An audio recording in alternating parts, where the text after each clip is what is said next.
Are you morning people? Yes, no, you're lying? Excellent. We have established our relationship. Hi, everybody. I'm so happy to be here to talk to you about what it means to work like a boss. I think it's important that we get the elephant in the room right out of the gate. Are you with me? Let's just talk about it. We're tired. Are you tired? Are you tired? Are you depleted? Are you burned out? Have you heard that enough? Burned out. Everybody's burned out. I'm not going to dwell too much on what we know and what we've talked about over and over again over the last few years. It's so acute and well covered. We all know what we've gone through. We all know what we're going through as a result. And as people who work in the space of supporting others and connecting and communicating and passing information and keeping things secure, you know it almost better than anybody. I've been talking to a lot of audiences in healthcare, audiences in education, in a variety of business and industry, about what we can do to spring forward into the next iteration of work. And I think a lot of people actually just want to snap back. They just want things to feel like they used to feel normal again. But they also kind of want to do that at home, right? Like, we want to snap back, except I don't want to go back to the office. Like, let's be clear. And I think things are never going to snap back. We can't snap back to the way things were in either our personal or our professional lives. Everything has changed pretty dramatically since the pandemic. And here's the thing, I have news for all of you. Are we friends yet? Why aren't you sitting up here? Is it something I said? Was it me? Did I do this? I think what we have to acknowledge is that a lot of this change was in motion long before the pandemic. Long before the pandemic. The pandemic actually triggered a lot of the activity that led to where we are today. Where are we today? We're a little confused, and we're wondering, right, how we can actually contribute to the change that we know we have to make. See, I think we are in a very difficult, don't get me wrong, very difficult, but amazing moment right now. Right now. We have opportunity in front of us like we've never seen before. Whether it's been out of stress or boredom or, I don't know, newfound downtime. Are you hiking now? Are you exercising more? Are you doing yoga? Are you just napping and hoping it all goes away? What are you doing? Whatever it is that has put us in this moment, we are post-COVID. Right? Post-COVID, in this post-COVID moment, we have all started to realize that some things about work, regardless of what industry you're in, some things about work have to change. Did you feel that way before? Did you feel that way before? Were you just going through the motions because this is the way things have always been done? But now we recognize, as humans, that the way things have always been done may not have been what's best for us. What's best for us. And the crazy part about that is we exist inside of these organizations, and sometimes because of hierarchy or the way things have always been, we feel powerless to actually be part of the change we know not only is coming, but that we need. And that's what I want to talk to you about today. I want to talk to you about what it means to be part of the change we know we need. The best thing about realizing things should change is knowing that you have the power to actually be part of that change. You have the power to actually make change. Now, we've all heard ad nauseum about the Great Resignation. Right? The Great Resignation and quiet quitting. Quiet quitting, I'm quiet quitting right now. Right now. Standing here, quiet quitting. You don't even know if the person next to you is quiet quitting. Why? Because they're quiet. They're being quiet about it. Quiet quitting, I'm done with that one. We all know I don't want to go back to the office. I have to go back to the office. How will we have culture if we don't go back to the office? I miss you. Come back to the office. We know that one. How many of you are working at home? How many of you hated driving here today? Right? I don't know about you, but this is the first day in a really long time that I have worn pants. And I believe that my people are here with me. I believe that there are many of you who crammed your booties into pants this morning and regretted every moment of it.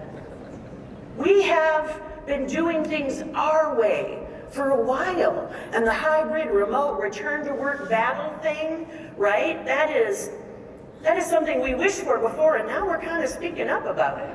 71% of working humans in the United States have indicated they never want to go back to work.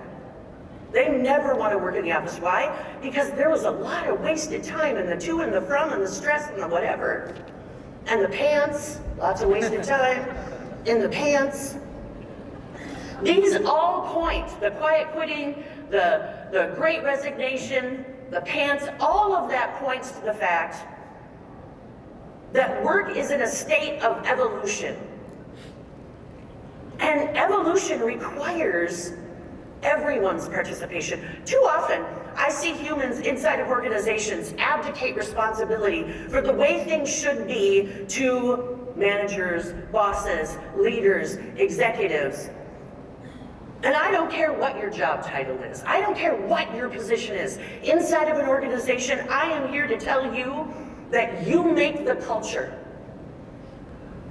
Culture is a feeling. It's something that's palpable. It's not the perks. It's not the benefits. It's how welcomed you are. It's how welcomed your colleagues feel. It's that sense of belonging that we all need. We are all part of making cultures that are healthy and open. Reactivity has rocked us. What did we do over the last 3 years? We reacted to what happened. We responded to it. We weren't ready for it. Nobody planned for it. They should have perhaps planned for it. But that was disruption. We have been talking a romantic game about disruption, especially in the IT space, right? Disruption, that's a word, we use it. Disruption, the internet was disruption. But now we're used to it. Disruption is a reality that will happen again. And reacting to it is exhausting. Preparing for it, recognizing our own power within it, that's the opportunity in front of us. Reactivity robbed us, and we're the only ones who can save us.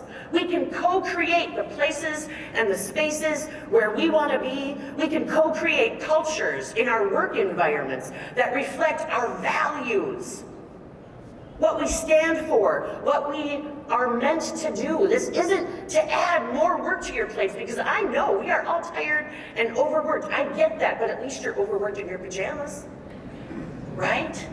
Right? Okay, you're right. You have clothes on for the first time in 3 weeks, right? I know.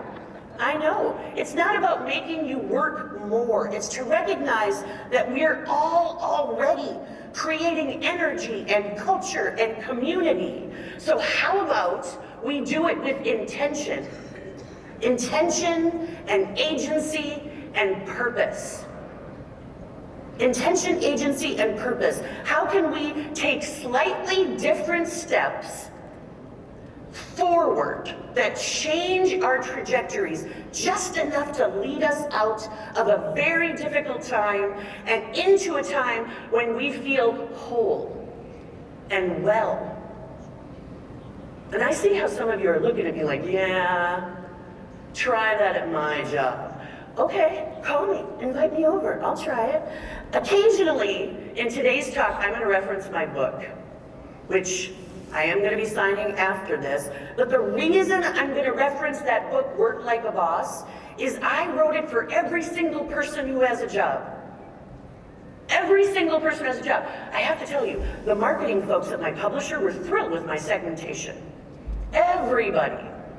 And it's because every book you read, every business self-help book is for leaders or executives, and nobody's just talking to people who have to work, and that's all of us.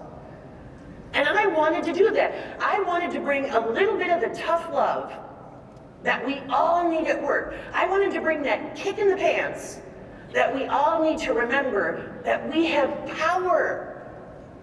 We have power. We see so many articles about what it means to be a great leader, right? So many. What it means to be a person that compels people to want to follow them.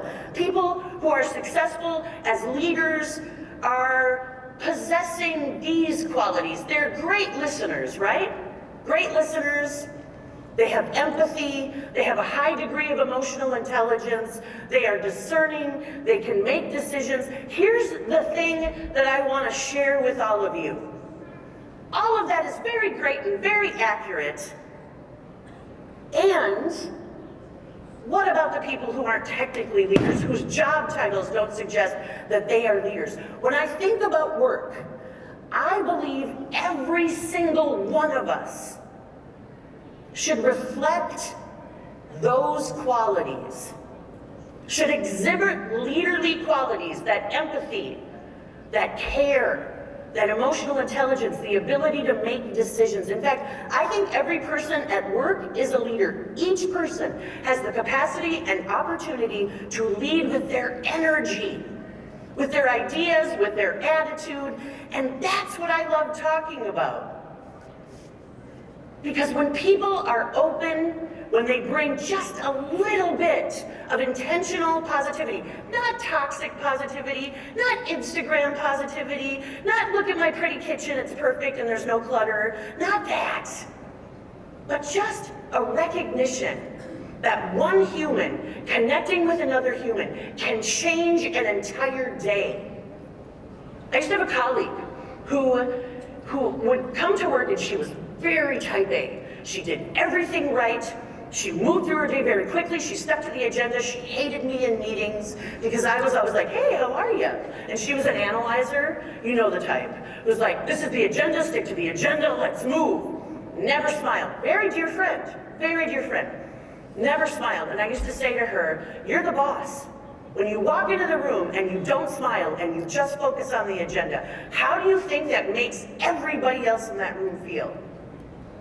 How do you think? Not great. And what a simple thing to look them in the eye, connect with them on a human level, and move into that meeting. Simple.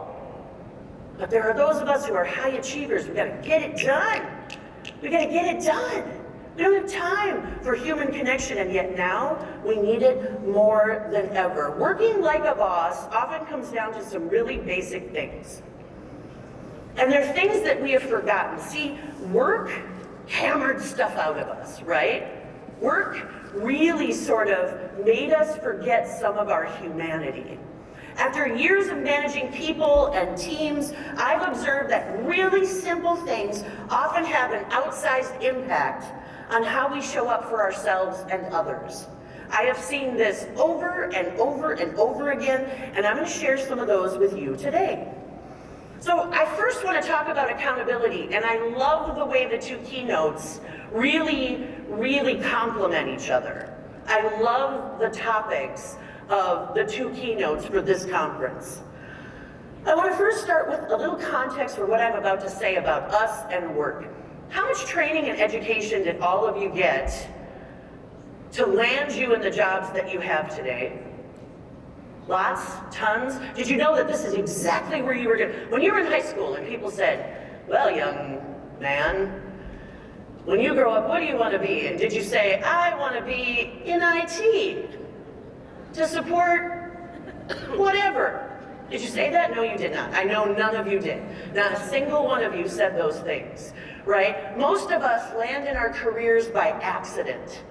By accident. And in this culture, I mean, unless you're a doctor or a lawyer and you knew exactly what you were going to do and you didn't have any friends, then maybe, just kidding, you had lots of friends, but maybe you had a direct path. But the majority of humans land in their careers by accident, right? And it's their careers, it's the moving through the organizational processes and moving up the corporate or institutional ladder. That's what teaches you how to work. But not school. And I'm often amazed, I'm really amazed at how much emphasis we put on higher education in our culture, and we do not teach people how to thrive at work.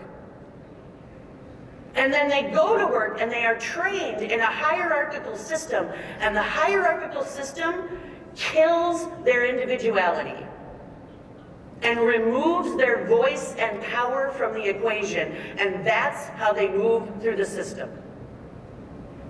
We can't do that anymore. That was designed during the Industrial Revolution. And the Industrial Revolution was, what, 200 years ago? 175 years ago? Do you remember who was there? Anybody? Boomers? Boomers? Anybody? Okay, so let me just paint a picture for you. How many of you read the Little House on the Prairie books? The women are like, I did. The men are like, not me. I would never read such garbage. How many of you watched the show in the 80s? Yes! And the men are like, not me. I didn't watch that Nellie Olson garbage. Okay, let me paint a picture for you. Do you remember Little House on the Prairie, right? When it first started, they were out on their farm and they took care of themselves. They grew their own food, they raised their own cattle, and they only went into town when, I don't know, Pa needed to trade a horse for a side of beef or something, and Ma needed to buy some gingham for a dress, right? And then maybe if the kids were lucky, they got some, I don't know, candy, I don't know, whatever you got at the general store. And then they'd go into school, and then the same building for church, but it was like the Sunday go to meeting clothes day where you like wear your outfits and you go to church, right? That was it. They took care of themselves. They were removed from each other. And then one day, Pa really needed to make more money, so he moved to the bustling metropolis of Mankato to get a job. I'm glad you're laughing. The rest of you are like, yes, Mankato is bustling. It's a giant, yes. But you're like, thank God you're here. This is a plant. I know her. She's my best friend. Now, she's my best friend. The bustling metropolis of Mankato, right, where he got a job in a factory, and he sent money home to his family, and eventually he sent for them. And Pa was just glad to have a job. He was just glad to have a job. That was a time when there was this massive chasm between the haves and the have-nots. The people who make the companies, own the companies, have the jobs for you, and the people who are just grateful to have a job. Because there's no training, they just show up and they collect their, whatever, their 50 cents a week, right? And for some reason, that attitude is baked into the DNA of hierarchy inside of organizations. And they still expect us to be glad we have a job. And right now, in this moment of time, that is the most difficult thing anyone has ever asked us to do. But what keeps you there? Well, sometimes it's the purpose of the organization. Sometimes it's the reason that you show up every day, right? It's how you support people. Sometimes it's somebody else. Your boss, your mentor, your colleague. How many of you have a great friend at work? Great friend at work. This is the saddest audience I've ever seen. Nobody has friends. It must be IT. IT people don't have friends. We don't have time. We have friends on the internet, but we do not have friends in the real. These two have friends. Excellent. Are you friends with each other? That's it. So this is your friend. After this talk, people, please consult with those two about how they made friends. All right? It seems like a lot of you need some minor counseling. But I highly recommend. They seem to know what they're doing. The biggest lesson that we miss in this weird sort of hierarchical way things have always been is this lesson about accountability. About accountability. I ask it all the time. I have a staff of my own, and I say, hey, what does accountability mean to you? Like, if you don't get it done, what happens? And in most cases, not much. Not much, especially now. When we hear about these talent wars and the fact that we can't find, where are all the good people? Well, they're home taking a nap in their pajamas. That's where they are. They're done caring for people who don't care about them. And if that means they waste away watching reruns of The Brady Bunch, then so be it. That's what they're doing. In a workplace setting, I do see people abdicate responsibility. It's not me that determines the culture. It's not me that makes decisions. It's not me that points the ship in the right direction. Therefore, I'm just going to keep my head down and do this job. That's what I'm going to do. How many of you feel that way? Don't raise your hands. Your boss might be here. Hierarchy displaces agency. And we all suffer because of it. You have power. The truth is we all determine work culture. And we all make decisions that can change how work feels for everyone in the workplace. Every culture is made up of actions and decisions and connections that individuals create every single day. And that's it. Culture isn't, we see Google and we think, boy, do I wish I worked at Google. They have hot air balloons in the lobby, right? They give everybody a free, pork loin on the regular. They can have as much cereal as they can eat, and we think, what a fantastic culture. We don't know that. It's a hot air balloon in the lobby. It's not respect and dignity and connection and care and reflection of values. We all want acceptance and belonging and recognition of our own humanity. And there's this myth, these articles that are written for leadership, there's this myth that suggests that if your boss sees you and recognizes that you're doing a great job, that can change how you feel about work. I have news for you. If you are seen and heard and valued by anybody, it shifts the energy. The person next to you recognizing the value you bring. The person you partner with on the work that you do recognizing your unique contribution. Anybody can change the energy of work. Just a few simple shifts. We all want those things. As we consider how we can use this moment to lead and work better, we must each see ourselves as agents within that opportunity. The future of work, what they're waiting for, what's happening right now is on us. Where we're going, how we speak up, what innovation we suggest or recognize, the opportunities we see. And I know that as an individual, it's easy to feel like I'm just one person. How can I change this? And listen, it is not lost on me that this is a government IT symposium, which makes this entire conversation 30 times harder, right? But what are your greatest obstacles? You. How you receive good ideas. We pay Brene Brown a lot of money to be the goddess of vulnerability. Do we not? Do y'all know who Brene Brown is? What did she tell you? She told you that being vulnerable, right, is something we all deserve in the workplace. That we all deserve to bring our vulnerability, bring our true selves. What she forgot to mention, and don't tell her I said this because she's more powerful than me and she might have me destroyed, but what she forgot to mention is how we receive the vulnerability of another. We center ourselves in this idea of vulnerability. I am vulnerable. I am flawed. I don't know how to do this. I need help. All of that is me demonstrating my vulnerability. But in addition to that, how do we open ourselves up to other people being exactly who they are?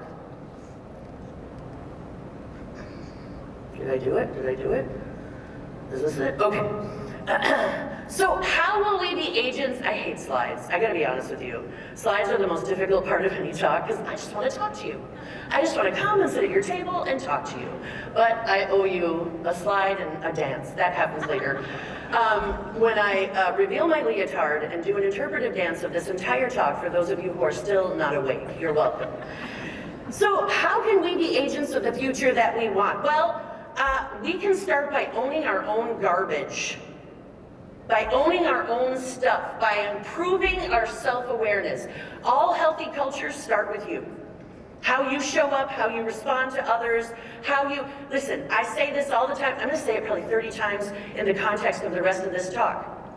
The key to a healthy, open culture is non-judgment. And honestly, I think most people are incapable of not judging others. And part of it is, we have a real hard time not wanting to see ourselves as better or worse. What is that saying? Comparison is the thief of joy. It's also the thief of success and healthy work cultures. It absolutely is. We can own our stuff. If we are not mindful of how we show up and how we impact situations, the situations in which we find ourselves, we can bring ineffective and counterproductive thoughts, actions, and ideas and energy to interactions, and frankly, we can make a total mess of them. Humans are funny that way. We're real funny that way. You are responsible for your energy, for your health, for your personal success, for your well-being. I always say, work will never be ideal. Here's the thing. You know that phrase, when you do something you love, you'll never work a day in your life. Have you heard it? Do you say it to yourselves sometimes? When you do I'm getting there. I'm about to dance. It's coming. These are the moves. When you do something you love, you will never work a day in your life. Are you familiar with that phrase? It is garbage. It is garbage. I promise you. Let's say Jennifer Lopez loves her job, right? And there are days she wishes she didn't have to go on stage. Now, you can't pick anybody. There's nobody with the most glorious job or title. The people you imagine make so much money. There are days when they're like, no way. I am not doing this. I cannot get it. I'm calling in. I am calling in. Now, some of them may not have the luxury of calling in, but the rest of us know exactly what I'm talking about. There is no utopia. There is no job that makes you feel like it's not a job, because every job has a day when it's just a job. Whatever your title is, whatever it says on your card, there are days when work is just work. And no amount of perk or benefits inside of an organization is going to change that. It doesn't matter what they pay you. I mean, it matters, let's not be silly. But it doesn't matter. That's still that day, that one day is still work. That whole week, those 3 months, the last 3 years, were they ever work? Weren't they? And we were in our pajamas. What do we have to complain about? Like literally nothing. We didn't wash our hair for 3 or 4 days. And we were on Zoom, hoping that we could pull this off. If we blur the background, maybe it'll blur my bedhead. I can't tell you the number of times I have thought those exact things. If I blur the background, maybe you can see the hair, right? Yeah. You might not know what I'm talking about. Every job and every team has issues. Where there are people, there are problems. There is no point in ironing out every wrinkle. Humans are the problem. And it's not them and not you. It's you too. Sorry. I got news for you. It's a better use of our time to be intentional about what we're bringing to those issues. Yes, people are messy and they're flawed. We have to own our self-awareness. How are you showing up for yourself and others? What are you good at? And what do you need to improve? And I don't necessarily just mean job skills here. I do think they're important. You do have to evolve professionally. But I'm talking about how do you improve your emotional intelligence? How do you show up better for your colleagues? How do you show up at all? You know, those of you on Zoom or Teams or whatever, I often hear, how are we going to get our culture back? How are we going to connect with each other? I'll tell you how you do it. The same way you did it before. Except now there's a camera involved. I'm sorry, I don't make the rules, I just work here. Now there's a camera involved. What did you do before? People say to me all the time, how do you have those ad hoc moments where you connect with somebody? You make them. You create them. When you're on Zoom and you're looking at somebody and they look like they're having a rough day, you know what's wildly innovative? The telephone. The telephone. A voice, a human who calls you afterwards to say, hey, are you okay? I know maybe it's not my business. Maybe you don't want me asking this question, but I just want you to know that I'm here for you if I can help you in any way. And then you hang up and you don't bother them anymore. And the next time you call, you text first, because that just calling thing, heck to the no. But seriously, culture happens through connections between people, and you have to make them intentionally, and you don't have to be in the same space to do it. But we have to be reminded of that, and we lament this, oh, what are we gonna do now? You know what it's really easy to do? Point at the problems. Super easy to point at the problems. And most people are super good at that. Really good. This is broken, and that's broken, and this is awful, and that's not, right? People are so good at that. You know what's really hard? Being part of the solution.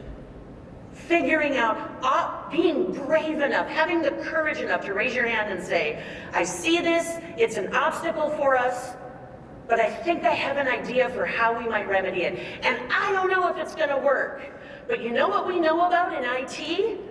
Yeah, you know what my mom says I do? Well, she's dead now, but she used to say, I copy and paste. She was like, I don't know, she copies and pastes for a living, right? How many of you have whole families who have no idea what you do, right? Yeah, me too. I can totally relate. It's like, yes, I've done okay as a copy and paster. I've done okay. But I think it's really hard to be the person who has a solution, who comes up with something that just might work. And that's something that's hard to step up and offer, and yet it's so important. We have to own our sense of agency. How can you reframe your state of mind in every moment to be one of agency? With a focus on solutions, but not blame and shame. How can you own your capacity for acceptance? How many of you are attached? I've always done it this way. This is the right way, because it's the way I do it. How many of you know those people? You're like afraid. One lone person in the back is like, I know a person. The rest of you are like, oh, there's cameras in here. I know how it works. How okay with you are you with failing? And that's kind of what I was getting at before. In IT, right? Yes. Okay, so these two are friends, and they're good at failure. So talk to them afterwards. IT, we know all about failing, right? Like, what's the secret that we know that they don't know? You can't break it, just try. For the love of all that is holy, just try. It's why that SNL skit was so funny to us. You know, the one with the IT guy, the tech support guy who would say, move, right? That's where we've gotten with it. It's like, move, I can't talk about it. Everybody asks the same questions every single day, I can't talk about it. But in IT, we know about failure because every success was dozens of failures. Am I wrong? So we're good at this. We know how to do this. And we can accept our own failures, but there's beauty in accepting the failures of others and helping them see it as a learning experience and encouraging more of that. Even in our actions and our attitudes and our energy, sometimes just supporting a person where they believe they've fallen down and cannot get up, that's not a commercial. That means everything. How can you accept all of that as an opportunity? The fact that people make mistakes, right? How do you accept that as an opportunity, not a disastrous outcome? And how do you lead through those moments, not as a perfectionist, but as a realist? How do you embrace failure? As much as we know about failure and disruption, we live in a perfection-based society where we don't like to do things until it's perfect and done and finished, and now you can look at it. And yet everything you put out on a daily basis is never perfect or done or finished. That's the secret we know about each other, isn't it? So getting rid of perfectionism is a great step in this direction. Owning who we are is not comfortable.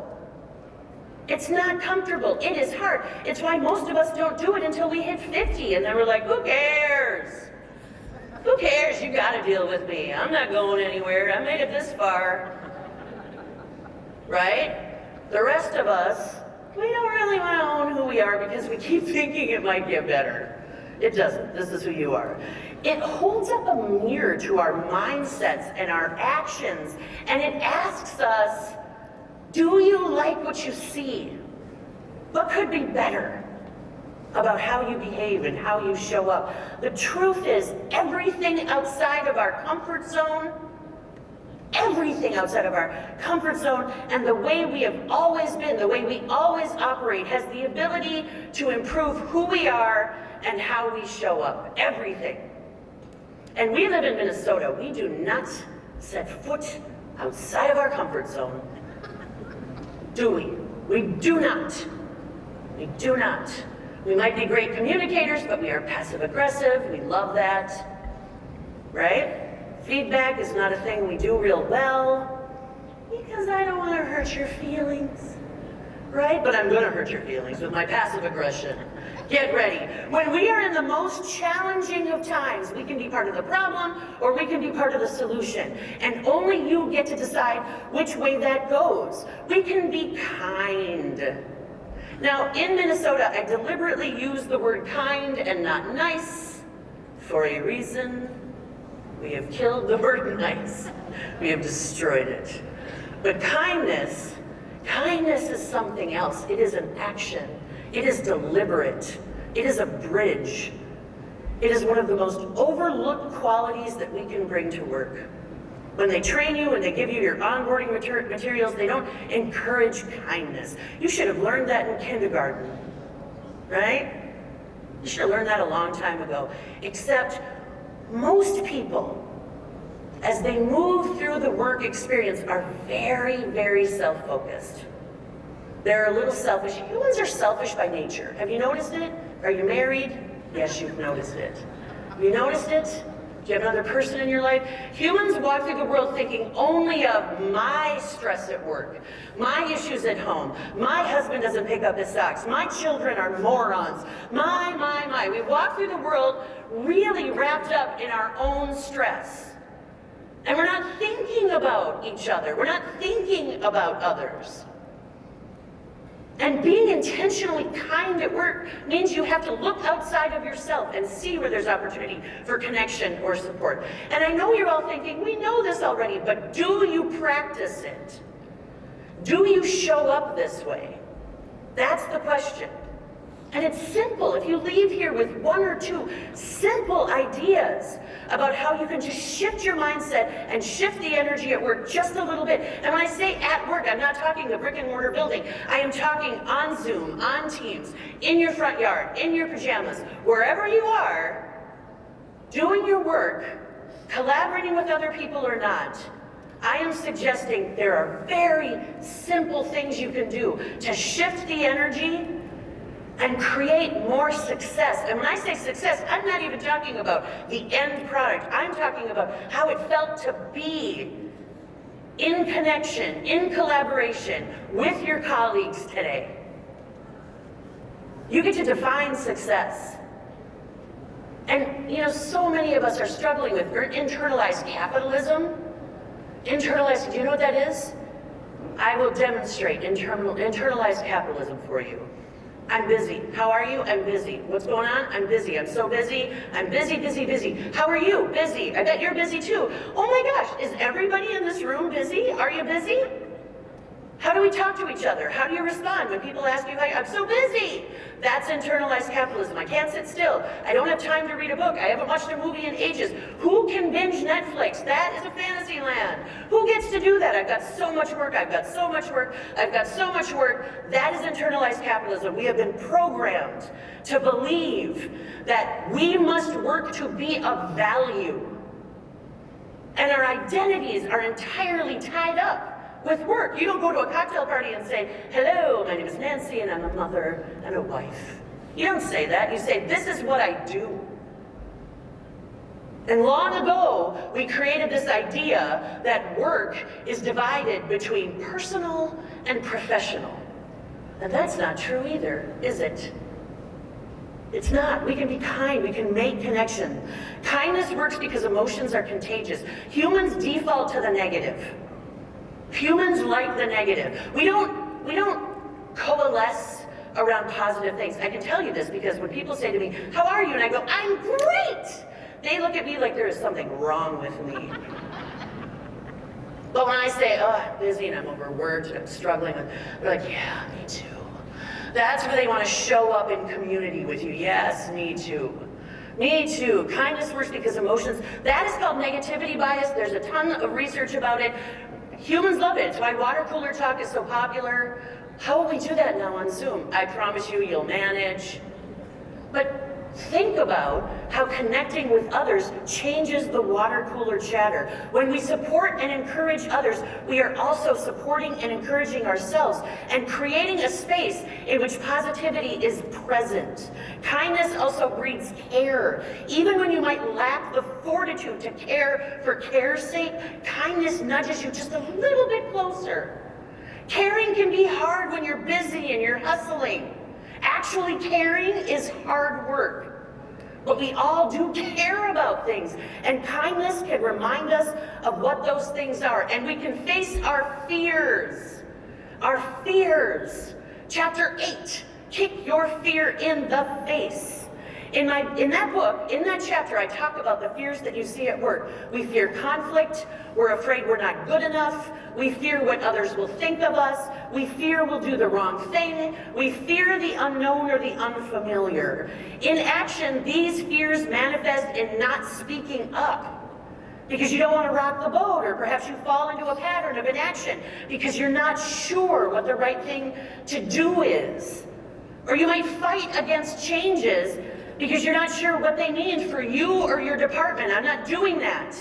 I'm not doing that. That's too much. I'm already too busy. Fear drives so much of how we behave at work. And we often don't even know that fear is the thing that's stopping us from being helpful. We're acting on them because we're on autopilot. It's a habit. This is the way we've always been. So if you have a friend or a colleague that you feel has it all together, and every time you look at them you think, how do they move through the world with so much confidence? I promise you, they are not fearless.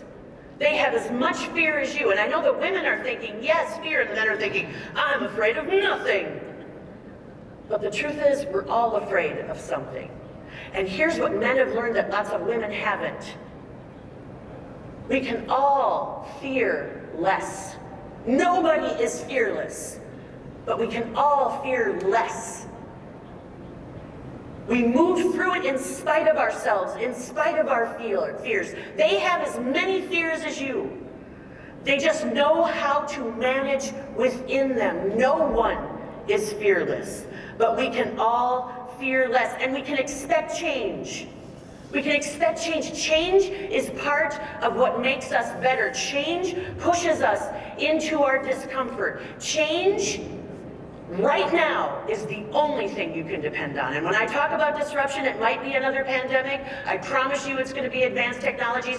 There's another talk that I do where I do wear a leotard and I dance through the history of innovation, and I talk about how 1 billion years ago the earth was created, and 1 million years ago somebody found fire, and then 300 years ago we discovered electricity. Do you know what that allowed for? A lot of time to adapt to change. And now change is coming at us at a pace we can't handle. So what do? We resist. The only thing, and you hear this phrase that we say it, the only thing you can count on is change, right? Believe it. Integrate that into you and get used to adapting. Because we must. We must. We had a lot of time to adapt to fire. We can practice gratitude. I have a friend who used to host a weekly show. It was called Today is a Reason to Celebrate, and I thought it was the silliest thing I've ever heard. But in the midst of the pandemic, we needed reasons to celebrate. And as we come out of it, we still need reasons to celebrate. And it's okay to say those reasons out loud. It's okay. Here's the thing. We fooled ourselves into believing that somewhere along the line there is balance. There's balance, right? And we can leave work at work and leave the behaviors and who we are and our lesser selves and the things we may not be proud of at work and find balance. Never before have people and work and life bled together more than they do right now. This looks different for different people. Some of us are working from home, and suddenly our physical home becomes our office and our kids' classrooms, and all of our video conferencing colleagues can see everything about our lives, and others may be at work but constantly thinking about their loved ones and the safety of those people and their children in daycare and all of the changes happening at home too. And while I believe we are experiencing this now more than ever, I truly believe that this idea of work and life being separate was always a myth, was never possible. We are all in this together. And to cope, we need more empathy with ourselves and others than ever before. And caring for others starts with caring for you. And I am not talking about yoga. All right, I'm not talking about going to the spa and getting massaged. I'm talking about taking a nap when you need to, going for a walk when you must, having a minute to breathe, reading a good book, because you can't be good for anybody else until you learn to be good for yourself. And then the care that you hold for yourself, you must extend to others. We are asked to do some of the hardest things we have ever had to do with the people that we work with. Communicate and collaborate and put in extra time and figure out how to achieve really hard goals together. But we all have different strengths and instincts and weaknesses and personalities and skills, and we all deserve to let our freak flags fly. We all deserve to show up at work exactly as we are, because when we can do that, that's when we have power. That's when work will change. When we stop judging each other and we start opening our arms to each other, that's when we won't have to have DEI initiatives that exist on an island. Belonging is what we are all responsible for creating. Belonging. It is not about working, making you feel comfortable. It is about working to make the best end product and to accept and embrace the ideas that challenge you and contribute to the best work product. I believe we are all unique freaks. People are messy, but it's that uniqueness that makes us messy. And we are all magnificent in our messy, but we have to get past our desire for people to make us comfortable. We have to get past our desire to center ourselves and surround ourselves with people who look like us and act like us and work like us and don't challenge us and don't push us into the future. And when we find ways to maximize our unique qualities, we can more easily find ways to accept those unique qualities in others. I believe the cult of work is dangerous. The cult of work is our judgment of others, our desire for others to show up the way we do. I read a tweet once where a guy was saying that in his workplace, they were shaming and talking negatively about one guy who used the bathroom a lot. And it turned out he had some sort of colon condition, like IBS or something. But everybody talked about his time in the bathroom. Tend to your knitting. When we end the unhealthy interpersonal ways of dealing with each other and we open our arms to the unique and brilliant contributions that every person can bring, work will feel better. The boss won't decide it, the organization won't decide it, you will. And won't it be glorious when we get there? I believe that it will. I believe that when we destroy the cult of work, we will all be better for it. I believe you have the power to move us forward into the future of work. I believe the power is here. And I hope that you go forth and do that. I thank you for joining me this morning. If you want to stay in touch, you can stalk me on Twitter at Lyons. Nobody else is there. I'll be easy to find. You can find my book at worklikeaboss.com. I'm at nancylyons.com. I'll be out there signing books. Thank you, thank you, thank you, thank you. Now, come on, let's get some energy in this room. I did the best I could for you. Thank you. If you have any or you can just go forth and do beautiful things. All right, that was fun. Thank you, Nancy. Thank you.